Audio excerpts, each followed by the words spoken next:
everybody. My name is Heather. I am a trauma nurse at UMC, Nevada's only level 1 trauma center, and I am an ASM instructor.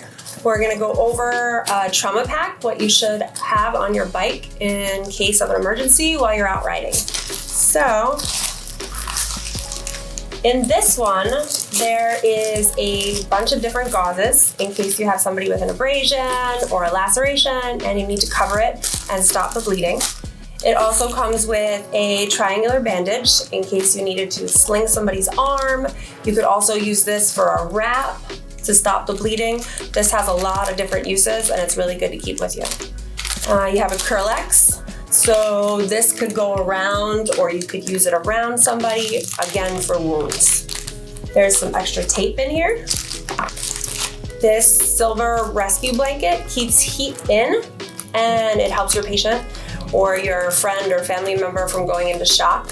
So this you could cover them with. You could also use it to try to help move them if you needed to. And it stretches out the size of a normal sized person, at least 84 by 52. So you're looking 7 feet long, almost 5.5 feet wide.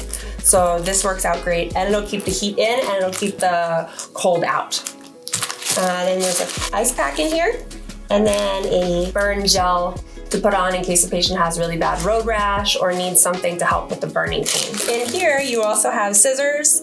There is a flashlight and then a snap light, which kind of works like a glow stick. So you could snap it so that when people are coming up the road, they would see that there's some kind of accident going on or some kind of emergency.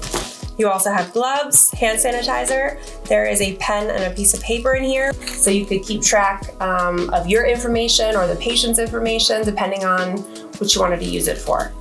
I also recommend, which doesn't come in this kit, a tourniquet. These you can buy from Amazon, super cheap, but often and not, when a patient goes down, they could have an open fracture and this will help stop the bleeding. So if you guys are interested in taking the course, you should go onto the Road Guardians website and there's classes listed in every area of the country, even out of the country. And these bags are also available through the website.